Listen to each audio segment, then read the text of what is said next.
it's Miss Condos. I've been talking about this being my favorite read aloud for a few read alouds now, so I think it's time for me to read it. I told you guys about how I wanted you to reflect on how 4 different narrators. What's a narrator again? He said it's the person who tells a story. Totally give yourself a pat on the back, or kiss your brain, throw some glitter and make it rain, because you're totally right.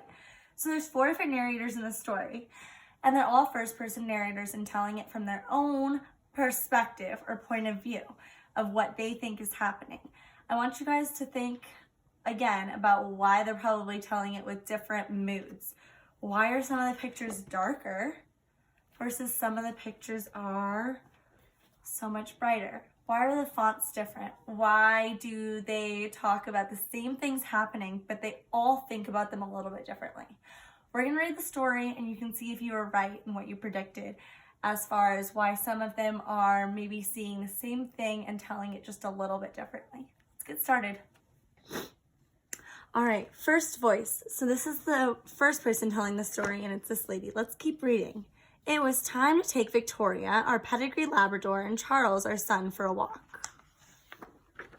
When we arrived at the park, I let Victoria off her leash. Immediately, some scruffy mongrel appeared and started bothering her. I shooed it off, but the horrible thing chased her all over the park. I ordered it to go away, but it took no notice of me whatsoever. Sit, I said to Charles. Here! I was just planning what we should have for dinner that evening when I saw Charles had disappeared. Oh dear, where had he gone? You get some frightful types in this park these days. I called his name for what seemed like ages. She seems very worried. These pictures kind of seem a little bit dark. I wonder who this guy is. Maybe we'll hear more about him later. Then I saw him talking to a very rough-looking child. Charles, come here at once, I said, and come here, please, Victoria. We walked home in silence. So this picture's kind of dark, but you can see Charles with a little girl. And there they are walking away from the park. Still looks pretty dark in there. Not so happy in these ones.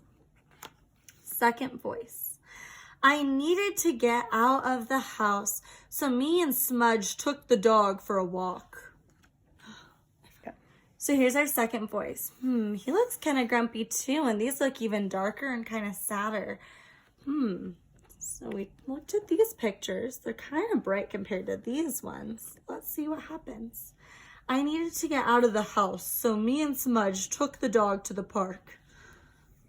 There they are walking to the park. Their walk looks a little bit different than their walk, huh? Let's keep reading. He loves it there. I wish I had half the energy he's got. So there's his dog playing with another dog I think we saw earlier. I settled down on a bench and looked through the paper for a job. I know it's a waste of time, but I've got to have some hope, haven't you? Then it was time to go. Smudge cheered me up. She chattered happily to me all the way home. Who do you think Smudge is? Have we seen these characters before?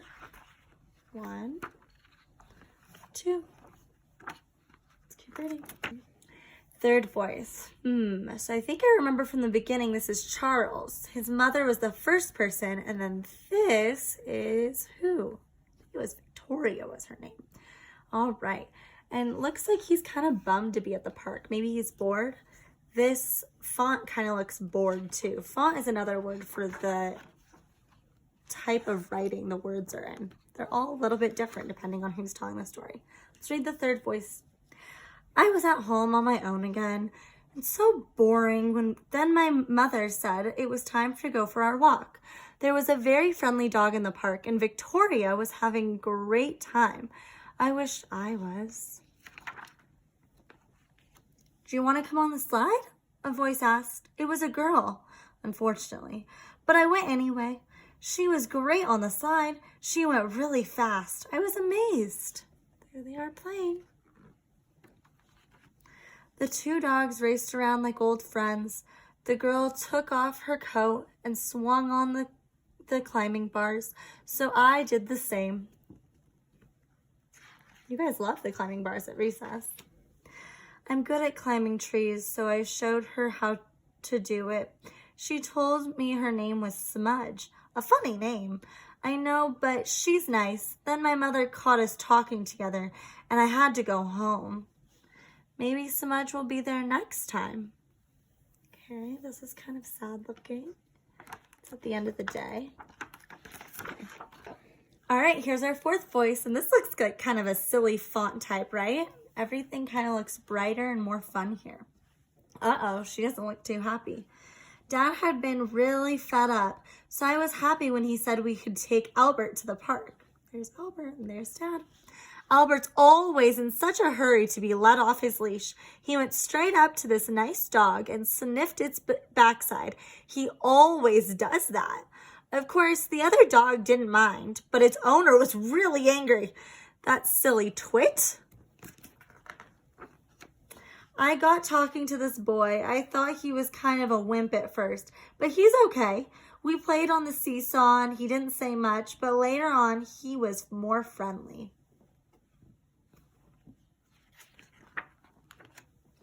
We both burst out laughing when we saw Albert taking a swim. Then we all played on the bandstand, and I felt really, really happy. There they all are. Charlie picked a flower and gave it to me. Oh, we've seen that picture before. Then his mom called home, and he had to go. He looked sad. When I got home, I put the flower in some water and made Dad a nice cup of cocoa. Okay guys, so we just read Voices in the Park by Anthony Browne. I hope you guys liked it. You guys were supposed to think about why 4 narrators might tell the same story a little bit differently. I think we figured out that the mom had pretty bright pictures, but she kind of just saw it the way that it was. She was a little uptight, didn't have a whole lot of fun, and she was really, really worried about her dog and Charles and keeping everything the right way. We had the second voice who was the dad who was out of work, and he was really sad about that. And that's a sad thing to have happen to you. So, you know, he needed some new brightness in his life, which is why it's good that he had Smudge.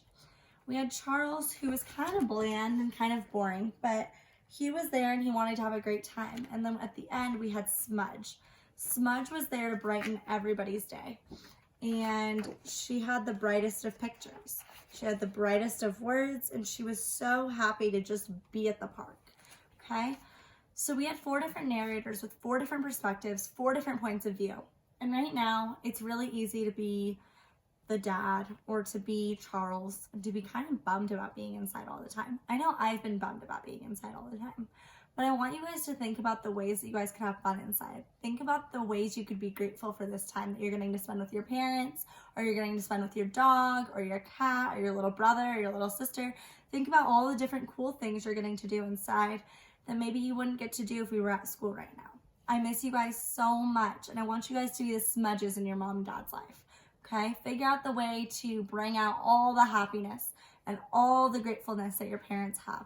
Because right now is a really tough time. And I know that they're bummed, but you don't have to be bummed, okay? Put a smile on your face and figure out the way to be the smudge. Bye, guys.